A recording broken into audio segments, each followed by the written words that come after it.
백성 예를 속하신 사랑의 왕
하늘 귀한 영광 버리고 왜 십자가를 지셨나. 하나님의 아들임을 버리고 왜 물과 피 쏟으셨나. 아무 죄 없으신 어린 양 왜 물과 피를 쏟았나. 초록 멸시하는 나를 위해 그저 사랑하기 때문에, 너무 사랑하기 때문에 이토록 못난 날, 이토록 약한 날 위하여 십자가를 택하셨네.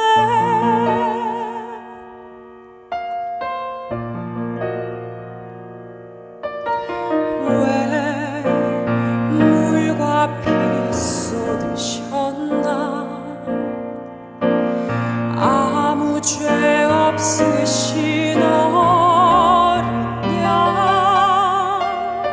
왜 물과 피를 쏟았나. 초록 멸시하는 나를 위해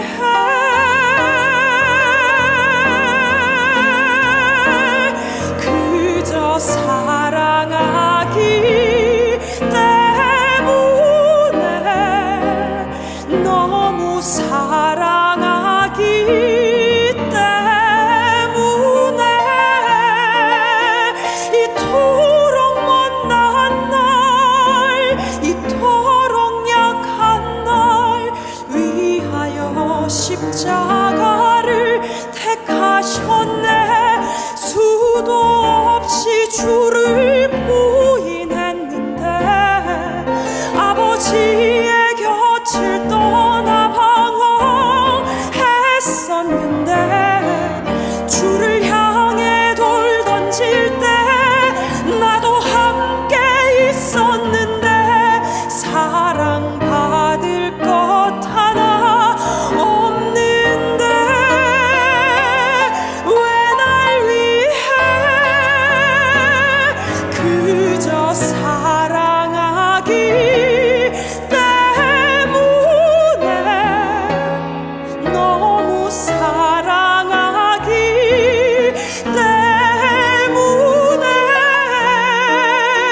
이토록 못난 날, 이토록 약한 날 위하여 십자가를 택하셨네.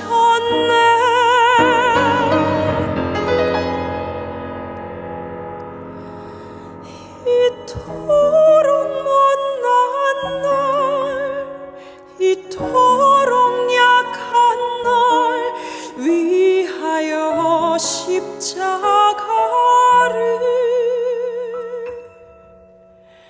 택하셨네.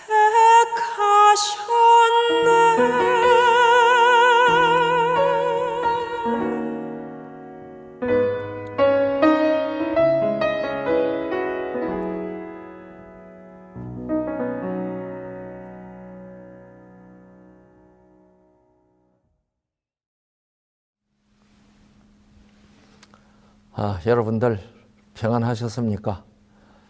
오늘 다시 성령이 교회들에게 하시는 말씀을 함께 들을 수 있는 귀한 은혜를 베풀어 주신 것을 인하여 감사합니다. 우리가 힘써 여호와를 알자라고 하는 그러한 총 주제를 가지고 말씀을 듣고 있습니다. 첫날은 여호와 하나님의 이름, 다음 시간에는 아버지 여호와 하나님.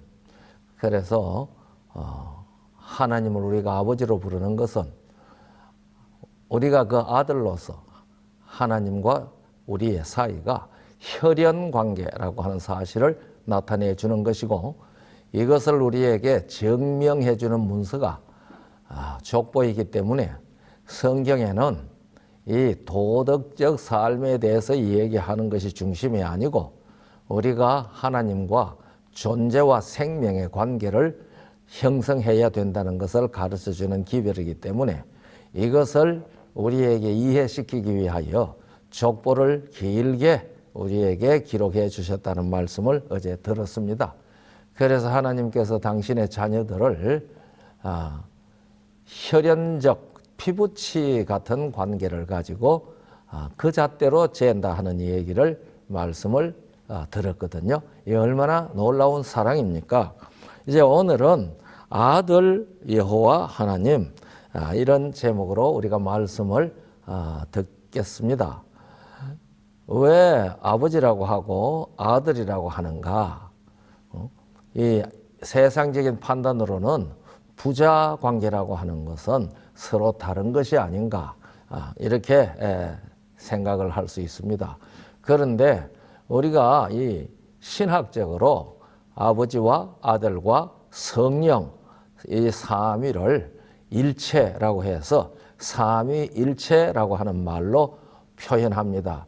이 삼위일체라고 하는 말은 신학 용어입니다. 성경에 삼위일체라는 말은 없거든요.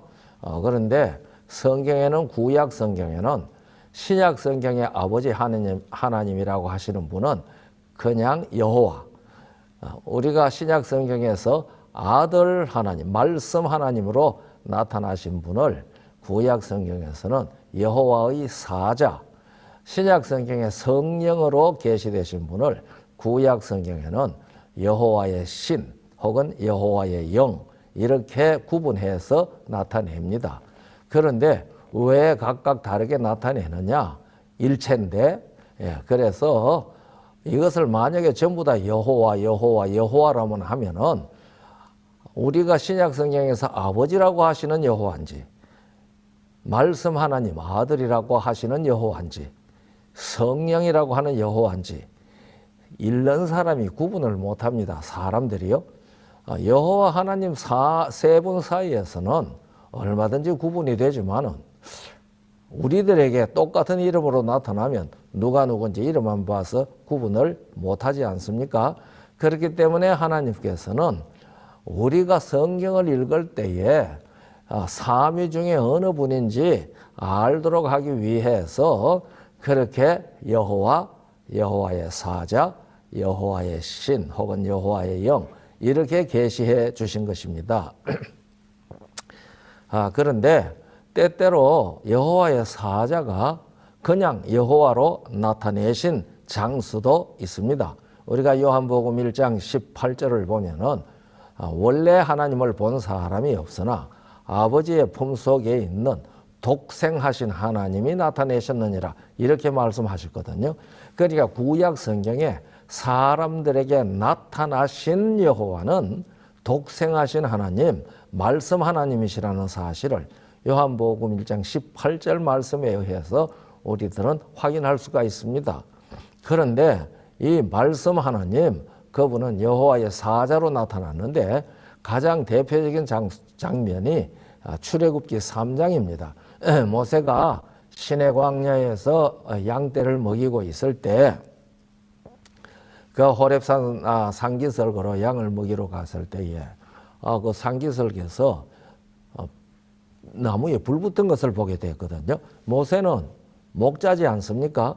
그런데 나무에 불이 붙어서 그것이 그 근방의 목초에다가 번지면은 양떼들이 먹을 풀이 없어집니다.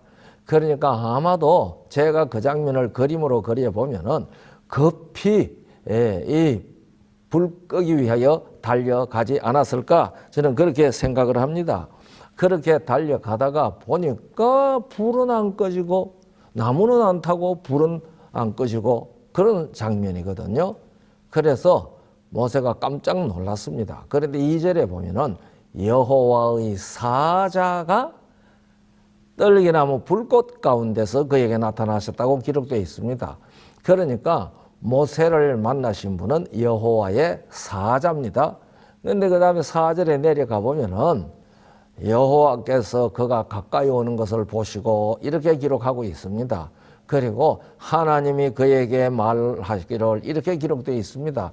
그러니까 여호와의 사자가 떨기나무 불꽃 가운데 나타났는데 그분이 바로 여호와시라는 사실을 성경은 잘 설명을 해주고 있습니다. 그러니까 이분은 말씀 하나님으로 우리에게 오신 여호와, 오늘 우리가 말씀을 들을 아들 하나님 여호와 하나님이라는 사실을 알 수가 있습니다. 그래서 모세가 나를 보내신 분의 이름을 물을 때에 내가 뭐라고 할까요? 하시는 그분은 바로 이 떨기나무 불꽃 가운데 나타나신 여호와의 사자 그분이거든요. 그분이 말씀하시기를 나는 스스로 있는 자라. 스스로 있는 자가 너를 보냈다고 해라. 아브라함의 하나님, 이삭의 하나님, 너희 조상의 하나님 여호와다. 이 여호와는 나의 영원한 이름이요 대대로 너희가 기억해야 할 나의 표라. 그렇게 말씀하셨습니다. 이 말씀을 하신 분, 자기가 여호와라고 선포하시고 스스로 있는 자라고 설명하신 그분이 떨기나무 불꽃 가운데 나타나셨을 때 2절에서는 여호와의 사자라고 그렇게 성경은 계시해 주고 있습니다. 그래서 이 구약 성경에도 여호와의 사자, 여호와의 영 혹은 여호와의 신 이렇게 여호와 삼위가 뚜렷하게 구별해서 나타나신 사실을 볼 수가 있습니다. 어제 우리가 본 대로 여호와라는 이름은 삼위가 똑같은 이름인데 신약 성경에 와서 마태복음 28장 19절에서 너희는 가서 모든 족속으로 제자를 삼아 아버지와 아들과 성령의 이름으로 침례를 주고 그렇게 말씀을 하셨는데요. 아버지와 아들과 성령은 세 분이니까 복수입니다. 그러니 이름도 이 헬라어나 영어는 이 수식해야 할 것이 복수면은 수식어도 복수가 되어야 된다는 거 아마 대부분 아실 것이라고 생각을 합니다. 그래서 나는 할 때에는 I am 하지요. 그러나 우리가 할 때는 we are 하지요. 우리가 복수이기 때문에 우리가 있다 그렇게 말할 때는 am을 쓰지 않고 is를 쓰지 않고 are를 쓰는 것을 우리들이 알 수가 있습니다. 이거 are는 am 혹은 is의 2인칭 복수형이거든요. 그것처럼 헬라어도 이것을 이름이라고 할 때에 복수를 쓸 수가 있는데 여기는 단수를 썼습니다. 그러니까 아버지와 아들과 성령의 이름은 단수입니다. 그러니 아버지와 아들과 성령은 이름이 하나밖에 없다. 똑같은 이름을 가졌다. 그렇게 성경은 우리에게 가르쳐 줍니다. 그래서 아버지 이름도 여호와, 아들 이름도 여호와, 성령 이름도 여호와인데 이 말은 삼위가 전부 다 스스로 계신 분이라는 뜻입니다. 그러니까 온 우주에 스스로 존재하시는 분은 우리에게 아버지와 아들과 성령으로 나타내어 주신 삼위밖에 없습니다. 이것을 가르쳐서 성경은 유일하시다, 오직 하나이다 이렇게 말하는데 그것은 존재가 하나뿐이라는 뜻이 아니고 그 이름을 가지신 분은 아버지와 아들과 성령 이분들밖에 없다. 그래서 그분들은 다 스스로 계시는 분이다. 이렇게 성경은 우리에게 계시해 주고 있습니다. 온 우주에 이분은 유일한 분들입니다. 그런데 왜 아버지, 아들, 성령이라고 하는가? 그런데 우리가 지난 시간에 아버지 여호와 하나님에 관한 말씀을 들었습니다. 오늘은 아들 여호와 하나님에 관한 말씀을 이제 들으려고 합니다. 이것은 우리 성경 복음의 핵심에 있는 가장 중요한 내용 진리라고 저는 그렇게 믿습니다. 이 구원의 복음을 우리가 바르게 깨닫기 위해서는 제가 깨달은 대로는 적어도 이 두 가지 원리를 기억해야 할 필요가 있다고 저는 그렇게 믿는데요. 그 원리는 뭔가 하면은 아담의 씨로 오는 분은 산 사람이 하나도 없다는 것입니다. 아담의 씨로 태어나는 사람은 다 죽은 자들입니다. 그리고 그렇기 때문에 이 아담 안에서 죽어버린 아담의 후손들을 사망에서 생명으로 옮기기 위해서 오시는 구주는 아담의 씨로 오실 수가 없다라고 하는 사실입니다. 이 두 가지 원리를 이해하셔야지 성경의 복음을 이해하게 되고 왜 우리가 죄인입니까 하는 것도 알게 되고 왜 예수 그리스도께서는 동정녀에게서 탄생하셔야 하는지 구주께서는 동정녀에게서 탄생하셔야 하는지 그것을 확실히 깨닫고 알게 되는 것입니다. 우리가 디모데후서 1장 11절 12절을 보면은 사도 바울은 이렇게 고백합니다. 내가 이 복음을 위하여 반포자와 사도와 교사로 세우심을 입었노라. 이를 인하여 내가 또 이 고난을 받되 부끄러워하지 아니함은 나의 의뢰한 자를 내가 알고 또한 나의 의탁한 것을 그날까지 제가 능히 지키실 줄을 확신함이라고 그랬는데요. 여기에 나의 의뢰한 자라는 말이 내가 믿는 자를 같은 뜻입니다. 그래서 개정판에는 내가 믿는 자를 알고라고 했거든요. 바울은 자기가 믿는 예수님이 누구신지 확실히 알고 있다는 사실을 이 구절에서 고백합니다. 그러니까 여러분이나 저나 우리 다 예수를 믿는 사람 아닙니까? 그런 거로 우리가 믿는 예수님, 구약 성경의 여호와의 사자로 나타나신 말씀 하나님, 오늘날 우리에게는 아들 하나님의 아들이라는 이름으로 나타나신 그분을 우리들이 확실히 바울처럼 계시해 준 만큼은 알아야 된다고 저는 그렇게 생각을 합니다. 그런데 이 말씀 하나님, 모세에게 나타나셨던 그 여호와의 사자, 나는 스스로 있는 자라고 친히 말씀해 주신 여호와라 이름을 발표하신 바로 그분이 이 세상에 사람이 되어 오셨습니다. 이 사실을 요한복음 1장 1절로부터 잘 기록하고 있지 않습니까? 태초에 말씀이 계시니라 이 말씀이 하나님과 함께 계셨으니 이 말씀은 곧 하나님이시니라. 이 말씀이 하나님이십니다.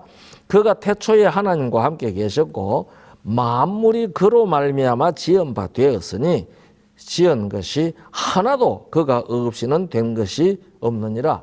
이 하나도라는 말은 참 중요합니다. 어떤 교단 사람들은 여호와 하나님이 예수 말씀 하나님을 제일 먼저 창조해가지고 그를 통하여 만물을 지었다고 이렇게 얘기를 하거든요.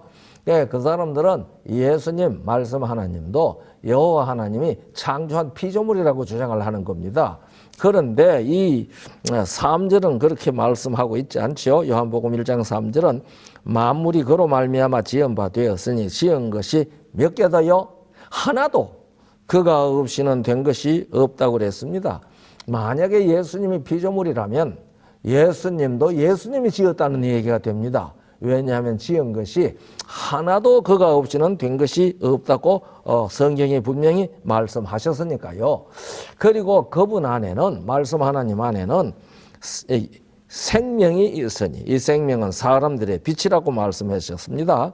그리고 14절에 말씀이 육신이 되어 우리 가운데 거하심에 우리가 그 영광을 보니 아버지의 독생자의 영광이요 은혜와 진리가 충만하다. 그렇게 말씀을 해 주셨습니다.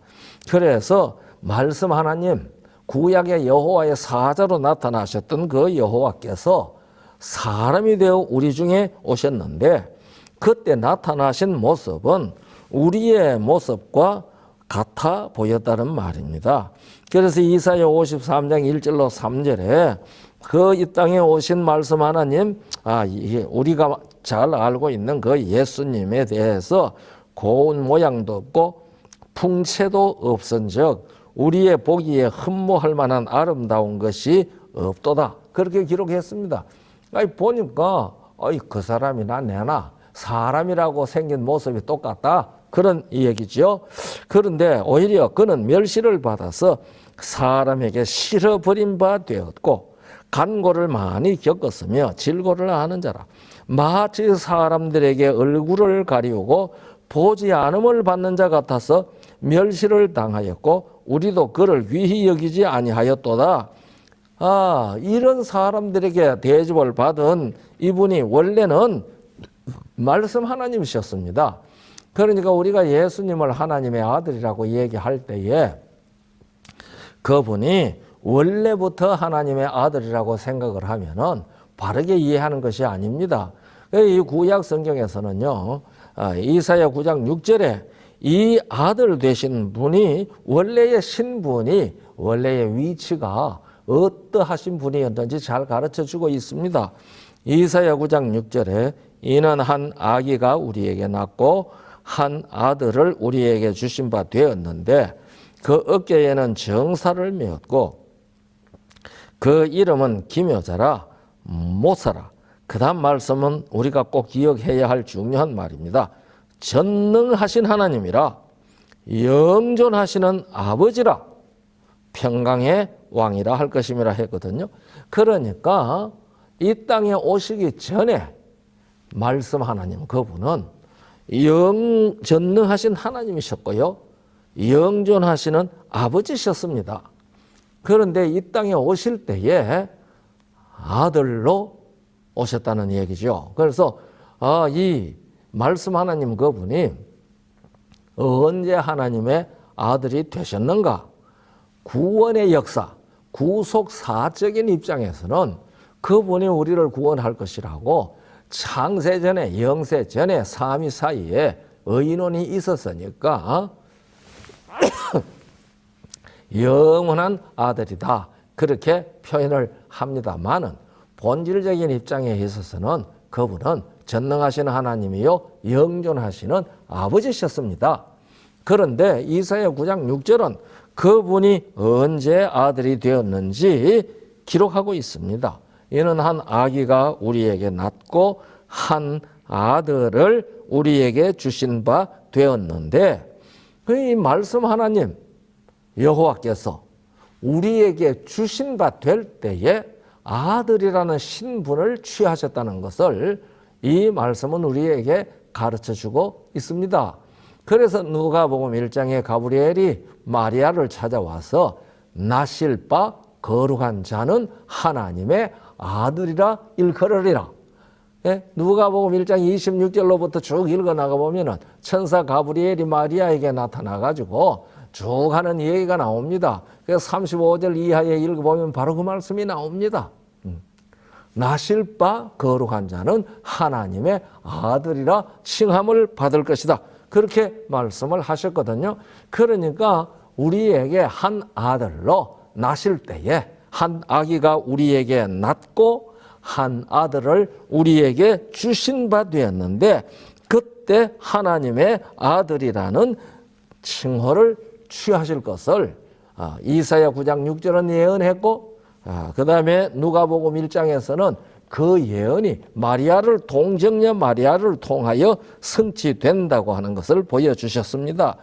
그래서 이 말씀 하나님 그분을 하나님의 아들이라고 우리가 부를 때에 이러한 복음적 뜻이 있습니다.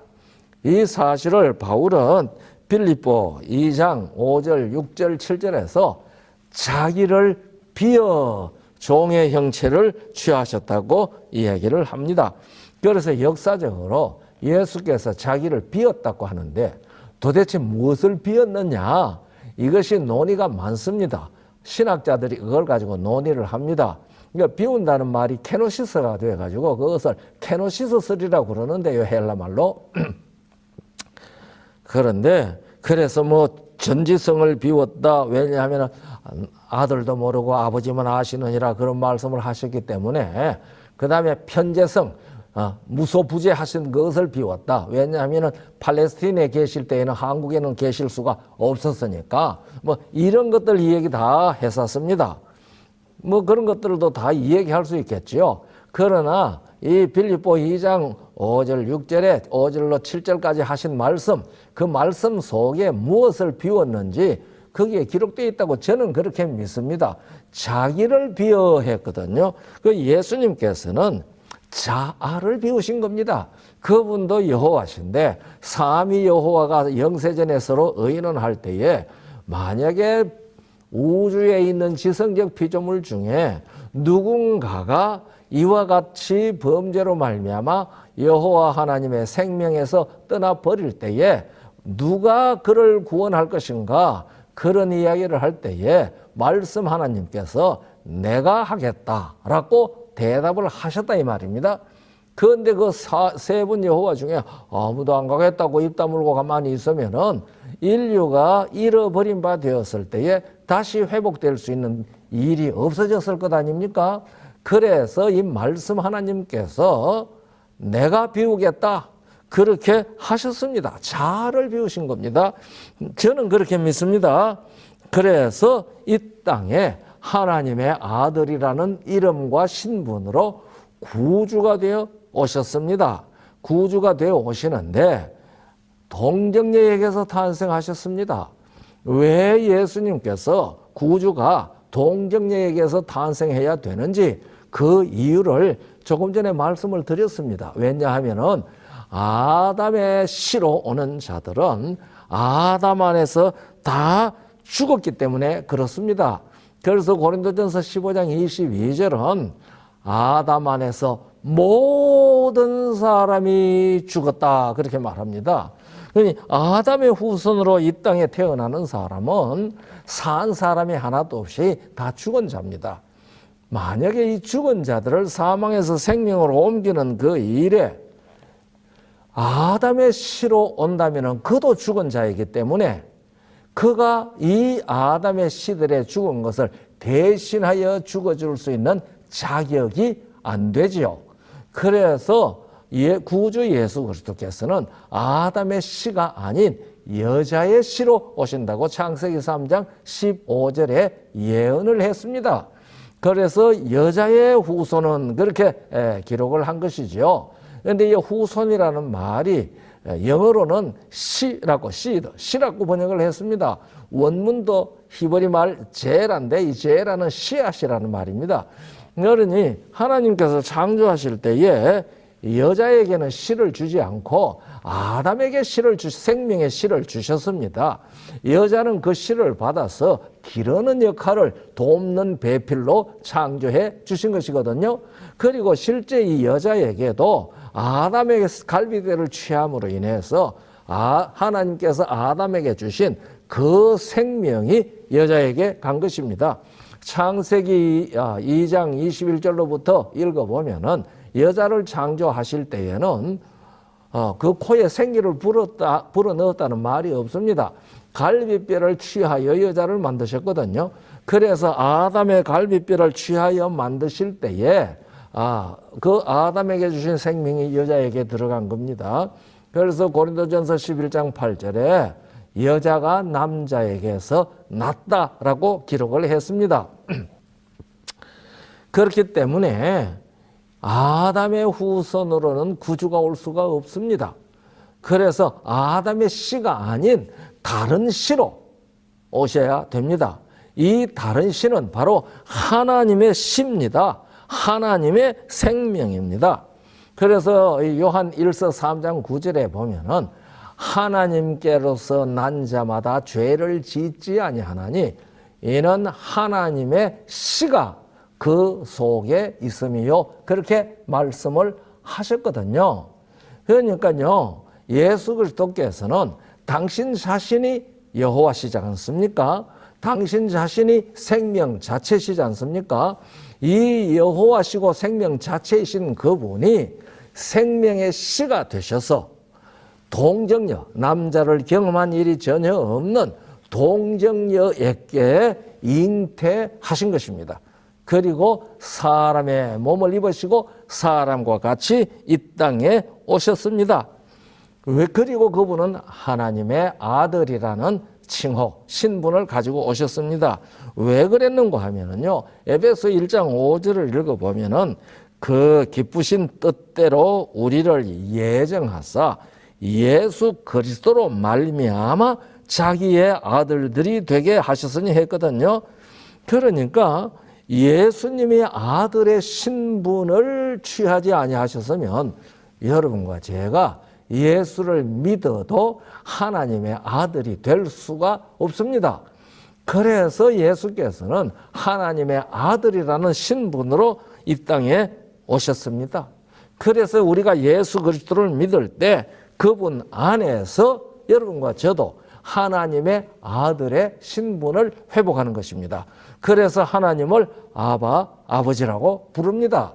그래서 하나님과 우리 사이에는 혈연 관계가 이루어지고 이 관계가 이루어지기 위하여 하나님의 아들의 신분을 취하셔서 사람의 몸을 입고 이 땅에 오신 예수께서 십자가에 피 흘려 죽으신 것입니다. 그래서 사도행전은 그것을 하나님이 자기 피로 사신 교회라고 얘기했거든요.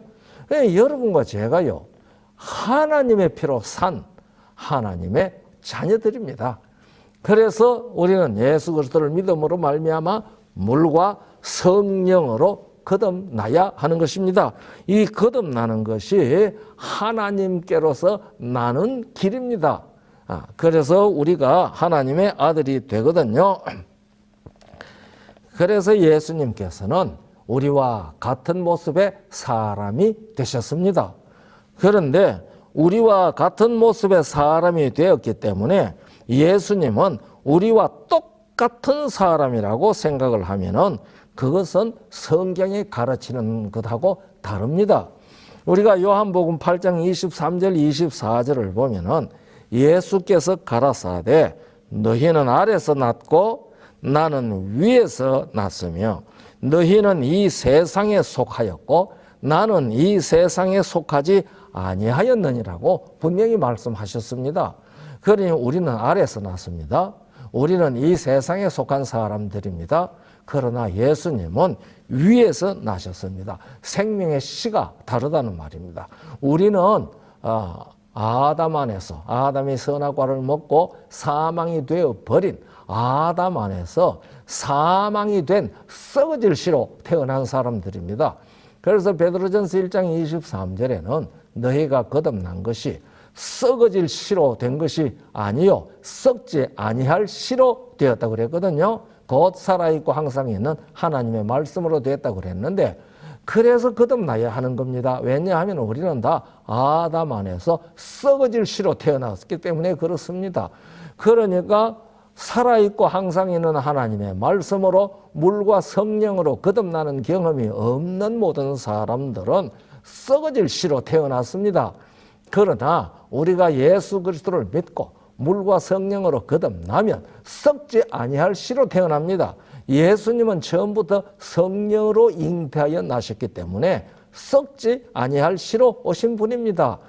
그래서 썩을 씨로 태어난 우리를 대신하여 십자가에 죽어 주실 수 있게 된 것입니다. 그래서 예수님은 사람이 되셨죠. 그래서 그분의 인성도 우리와 똑같다. 그는 모든 면에 있어서 100% 우리와 똑같다. 그렇게 생각을 한다면 그것은 성경 말씀하고 다른 말을 하는 겁니다. 제가 성경 속에서 예수님과 아담 자손들의 다른 점이 어떤 점이 있는지 좀 찾아봤는데요. 한 14가지쯤 찾아봤습니다. 더 찾으면 더 있을 것입니다. 예수 그리스도께서는 나실 때부터 거룩하다고 누가 1장 35절에 얘기했습니다. 그러나 아담의 후손들은 본질상 진노의 자식이라고 에베소 2장 3절과 죄악 중에 태어났다고 시편 51편 5절에 말했습니다. 그리고 예수님은 동정녀에게서 탄생하셨습니다. 그러나 우리들은 다 남자의 정자로 생명을 받았는데 육체의 생명을 받았다는 말입니다. 그리고 예수님께서는 나실 때부터 임마누엘입니다. 임마누엘이라고 하는 말은 하나님이 함께 계시는 분이라는 뜻 아닙니까? 그런데 우리들은 다 마귀에게서 났습니다. 요한복음 8장 44절이 그렇게 말했죠. 너희는 너희 아비 마귀에게서 났다고 얘기를 했습니다. 그리고 예수님은 존재 자체가 생명이십니다. 요한복음 1장 4절, 11장 25절, 26절, 14장 6절 이런 데 다 있는 말씀이죠. 그런데 우리는 사망입니다. 존재 자체가. 그래서 이 고린도전서 15장 22절에 아담 안에서 모든 사람이 죽었다고 그렇게 기록을 해 알려주셨습니다. 그리고 예수님께서 마태복음 8장 21절 22절에 보면은 제자 중에 아버지 장례한 다음에 따르겠습니다 하는 자에게 죽은 자들로 저희 죽은 자를 장사하게 하라고 말씀하셨잖아요. 여기는 두 죽은 자가 나옵니다. 장사하는 죽은 자와 장사되는 죽은 자입니다. 장사되는 죽은 자는 호흡이 끊어진 사람이고 장사하는 죽은 자는 숨을 쉬고 호흡을 하는 사람들인데 우리가 볼 때에는 살아있는 사람이죠. 그런데 그러니까 다 사망입니다. 하나님께서 보시는 눈에는 이 땅에 호흡이 끊어진 죽은 자나 호흡하고 있는 자나 다 아담 안에서 죽은 자입니다. 그러나 예수님은 이 땅에 계실 때에도 생명 자체이십니다.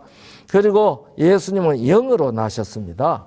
마태복음 1장 18절과 요한복음 3장 6절을 보면은 영으로 나셨다는 사실을 확인할 수가 있습니다.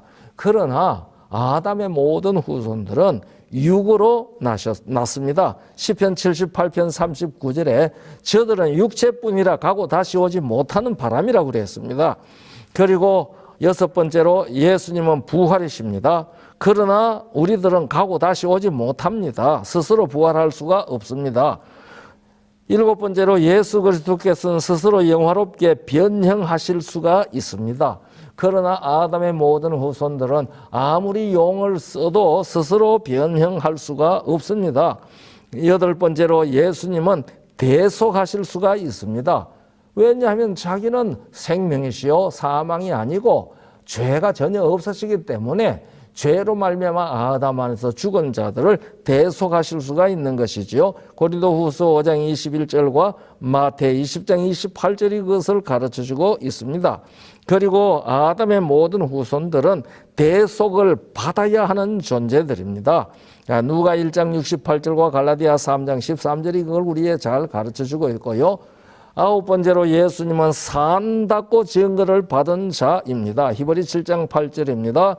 그러나 아담의 모든 후손들은 죽을 몸을 가지고 있고 사망의 몸을 가지고 있습니다. 히브리 7장 8절과 로마 6장 12절, 7장 24절을 보면 알 수가 있습니다.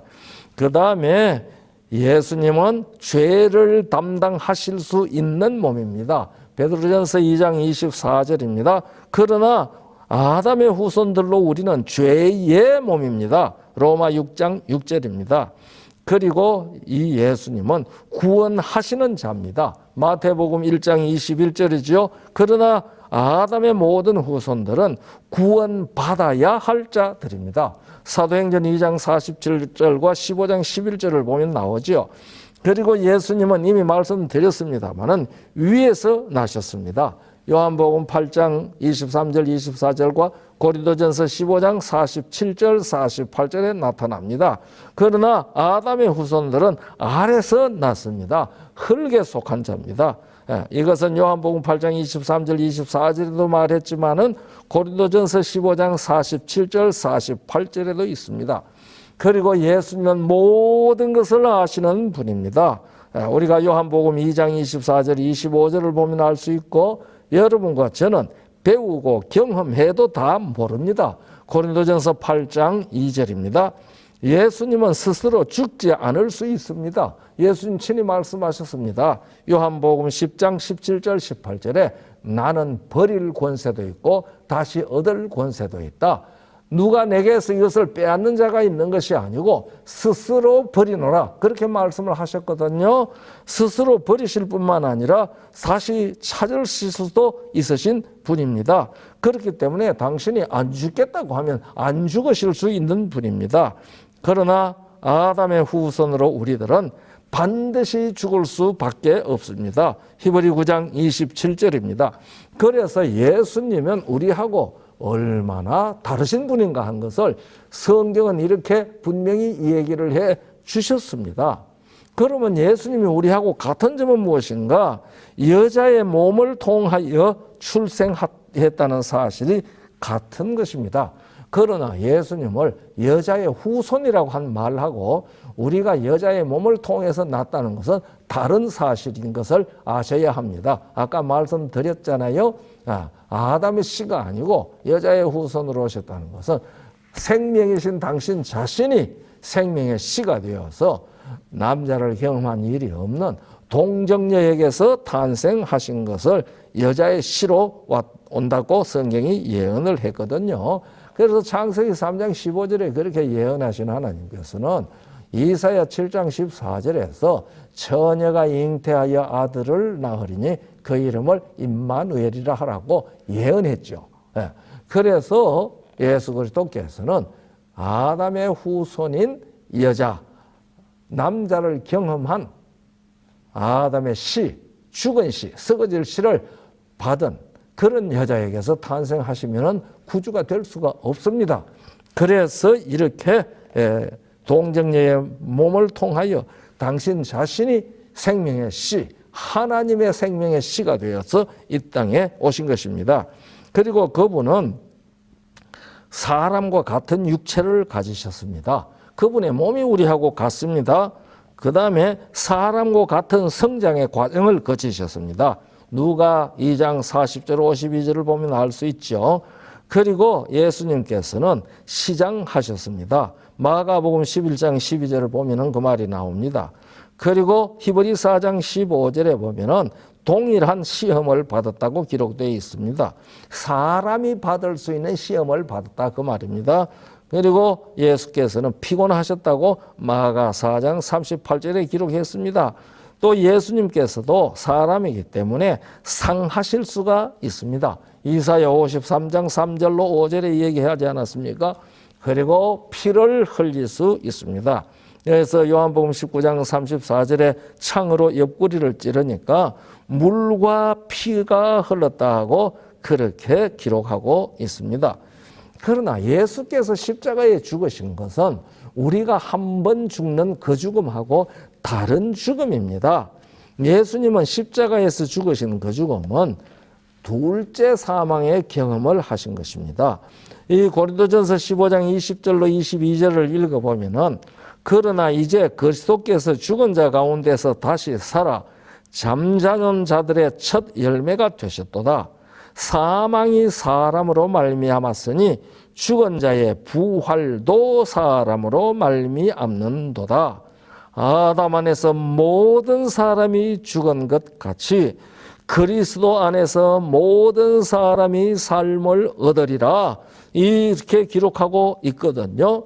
그러니까 예수님께서 사망하신 것은 첫째 부활에 일어나시는 그 부활로 일어난 그 사망을 당하셨다는 것을 이 고린도전서 15장 20절로부터 22절에서 우리에게 가르쳐 주고 있습니다. 그래서 어떤 사람들은요, 갓 태어난 아이는 죄가 없다고 합니다. 죄성은 가졌지만은 죄가 없다고 말합니다. 이것은 죄는 사람이 자기 의지로 하나님의 법을 범해야 죄를 짓는 것이 된다고 그렇게 이해하고 있기 때문에 그런 겁니다.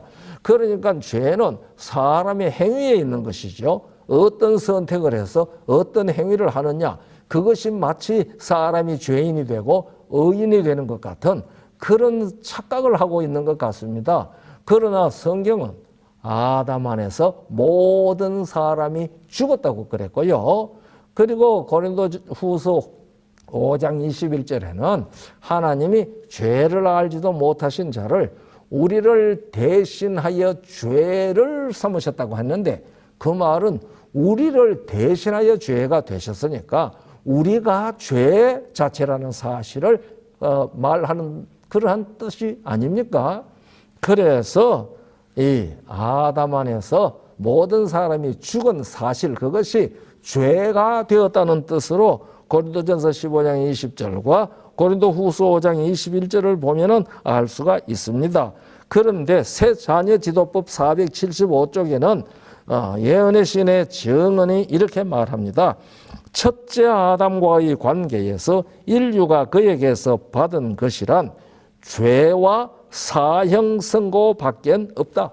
그러니까 아담의 후손으로 태어나는 사람은 죄를 받았고 그 안에서 사형 선고를 받은 자들이 되었다. 여러분과 저는 사형수들입니다. 그래서 한 번 죽는 것은 정해져 있다고 히브리 9장 27절에 말씀하지 않았습니까? 사형수입니다. 다만 그것이 집행되는 때가 조금 다른데, 그래서 예수를 믿는 사람은 일단 한 번 죽는 그 죽음을 부활, 죽어도 사는 생명을 예수님 안에서 얻었기 때문에 산다고 얘기합니다. 그러나 예수 없는 사람은 생명이 없거든요. 예수님이 생명이지 않습니까? 그래서 요한일서 5장 11절부터 12절 읽어보면은 예수님 안에 생명이 있기 때문에 하나님의 아들이 있는 자에게는 생명이 있고 하나님의 아들이 없는 자에게는 생명이 없다고 했습니다. 그러니까 이 세상에 예수 믿지 아니하고 예수님이 그의 생명이 되어 있지 아니한 모든 사람은 생명이 없는 사람입니다. 그래서 그들은 죽은 자입니다. 그래서 그에게서 아담에게서 받은 것이란 죄와 사형 선고밖에 없다. 새 자녀 지도법 475쪽에 있는 말입니다. 그런데 이 화이트 부인의 강연과 설교와 강연이라고 하는 책 2권 180쪽에는 이렇게 되어 있습니다. 아담은 시험을 견디는 데 실패하였다. 그리고 그가 하나님의 율법에 저항하였으므로 그의 모든 후손들은 죄인들이 되었다 그랬습니다. 그러니까 아담의 씨로 태어나는 사람들은 몽땅 다 죄인들입니다. 그 말은 무슨 말인 거 아니냐? 아담 안에서 다 죽은 자들이라는 말입니다. 그런데 제가 말씀드린 대로 우리가 구원의 복음을 이해하는 데 반드시 기억해야 할 두 가지 원리, 아담의 씨로 오는 사람은 산 사람이 하나도 없다. 다 죽은 자들이다. 그렇기 때문에 인간을 구원하기 위하여 오시는 구주는 아담의 씨로 오실 수가 없다. 남자의 씨로 오실 수가 없다. 그래서 여자의 씨로 오신다. 그래서 여자의 후손이라고 창세기 3장 15절에 예언해 주셨습니다. 그래서 예수님께서 십자가에 받으신 고난은 우리들의 죽음하고 비교될 수 있는 그런 죽음이 아닙니다. 우리는 죽는 것은 그냥 첫째 죽음이지요. 우리가 예수 그리스도 안에서 죽어도 사는 생명을 얻으면은 이 사람들은 둘째 사망을 당하지 않습니다. 왜냐하면은 내가 죽어야 할 둘째 사망을 예수님께서 대신 죽어 주셨기 때문에 내가 예수님 안에 있으면은 그 둘째 사망을 당해야 할 이유가 없는 겁니다. 왜 죽었는데 또 죽여요? 예수가 이미 나를 대신하여 죽었는데요. 그래서 순교자들의 죽음은 하나님의 아들이 참아내신 고통과 비교될 수 없다라고 증언보감 1권 233쪽에 그렇게 말했습니다. 그래서 이렇게 말합니다. 같은 페이지에는 말입니다. 그분이 십자가상에서 가장 참혹한 죽음을 당하셨다는 것은 사실이다. 그러나 다른 사람들도 육체적 고통에 관한 한 그분을 위하여 동일한 고난을 당하였다. 그렇다면 어찌하여 그리스도의 고난이 그분을 위하여 그들의 생명을 버린 다른 사람들의 고난보다 더욱 두려운 것이었을까?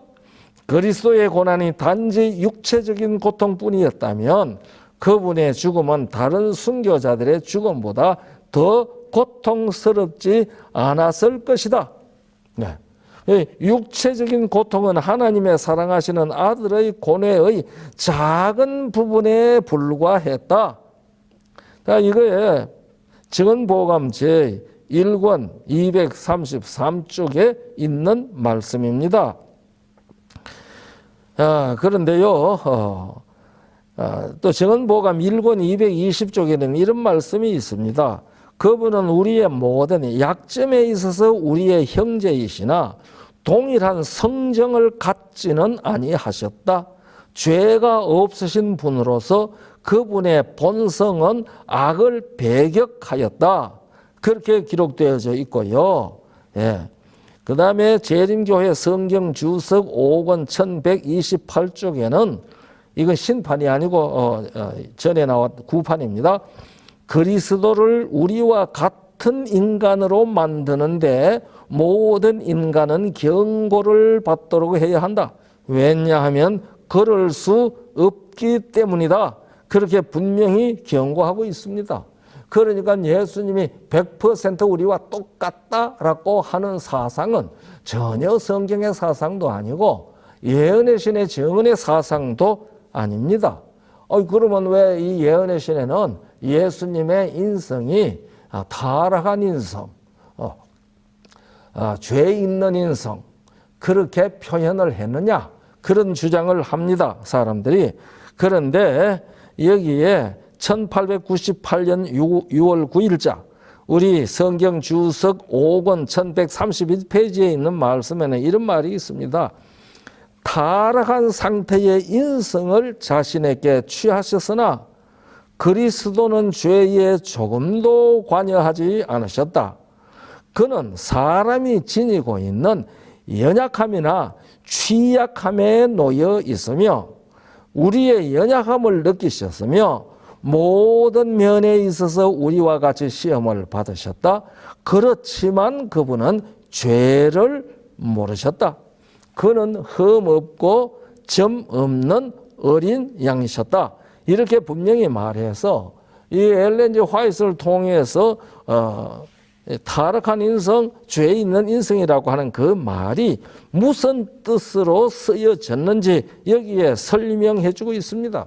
그것은 사람과 같은 취약한 연약함에 놓여 있다는 그 사실, 우리와 같은 연약함을 느끼셨다는 그 사실, 그것을 뜻하는 것이지 그분이 우리와 같은 죄성을 가진 분으로 오셨다는 뜻으로 자기가 그 말을 쓰지 않았다는 사실을 이 문서는 분명히 가르쳐주고 있습니다. 이 시조 1898년 6월 9일자 내용이고 이것은 우리 성경 주석 9판 5권 1131페이지에 실려 있는 말씀입니다. 우리는 예수님을 오해하지 않아야 합니다. 그분은 우리를 죄의 죄성에서, 죄와 죄성에서 구원하시는 구주이십니다. 사람들은 예수님도 우리와 똑같은 인성을 가졌기 때문에 그분의 인성에도 죄성이 있다, 이렇게 표현을 합니다. 어떤 사람들은요. 그러면은 예수님은 우리를 죄성에서 구원하실 수 없다는 뜻이지요. 그렇기 때문에 예수님께서 나는 위에서 났고 너희는 아래서 났고, 나는 이 세상에 속하지 아니하였고 너희는 이 세상에 속하였다. 내가 만일 그인 줄 믿지 아니하면 너희 죄 가운데서 죽으리라 하였노라 그랬거든요. 만약에 예수님이 그러신 분이라는 사실을 믿지 아니한다면은 예수께서는 우리의 죄를 대속하실 수 있는 자격을 가지고 있지 않다는 것을 주장하는 것이나 다를 것이 없다는 말입니다. 그래서 예수님은 아들 하나님이신데 그분이 아들이라는 신분을 취하신 것은 원래 아들이라서가 아니라 우리를 그분을 통하여 하나님의 아들이 되게 하기 위하여 아들이라는 신분을 취하셨다는 말입니다. 예수님을 하나님의 아들이라고 할 때에는 이와 같은 구원의 놀라운 복음이 그 안에 있다는 사실을 우리들은 깨달아야 할 것이라고 생각을 합니다. 그래서 여러분과 저도 예수 그리스도를 믿음으로 말미암아 물과 성령으로 거듭나서 썩어질 씨로 태어났던 우리가 썩지 아니할 씨로 태어남으로 죽어도 사는 생명을 얻게 된 것입니다. 이것이 바로 구원입니다. 많은 사람들이 구원이 뭐냐고 물으면은 잘 모르는 것 같아요. 이 개신교인들은 사람이 예수 믿고는 죽은 다음에 그 영혼이 천국 가는 게 구원이라고 생각하는 것 같더라고요. 저도 장로교회 다닐 때에 그렇게 배웠고 그렇게 믿었습니다. 그러나 성경은 요한복음 5장 24절에서 진실로 진실로 너희에게 이르노니 누구든지 내 말을 듣고 나 보내신 이를 믿는 자는 영생을 얻었고 심판에 이르지 아니하나니 사망에서 생명으로 옮겼느니라고 그랬거든요. 그러니까 우리가 예수님을 믿으면은 예수님 안에서 다 죽어도 사는 생명을 얻는 것, 그것이 구원입니다. 사랑하시는 여러분들, 우리 다 예수 그리스도 안에서 이 구원을 경험하셨습니까? 아무쪼록 이 구원을 경험하고 기쁨으로 충성하는 믿음의 사람들, 나를 부르신 아버지께서 거룩하시니 우리도 모두 거룩한 삶을 살도록 성령께서 복 주시기를 간절히 바랍니다. 잘 이해하셨기를 바랍니다. 감사합니다. 하늘에 계신 우리 아버지여, 이름이 거룩히 여김을 받으시오며 나라에 임하옵시며 뜻이 하늘에서 이룬 것 같이 땅에서도 이루어지이다. 오늘날 우리에게 일용할 양식을 주옵시고 우리가 우리에게 죄 지은 자를 사하여 준 것 같이 우리 죄를 사하여 주옵시고 우리를 시험에 들게 하지 마옵시고 다만 악에서 구하옵소서. 대개 나라와 권세와 영광이 아버지께 영원히 있사옵나이다. 아멘.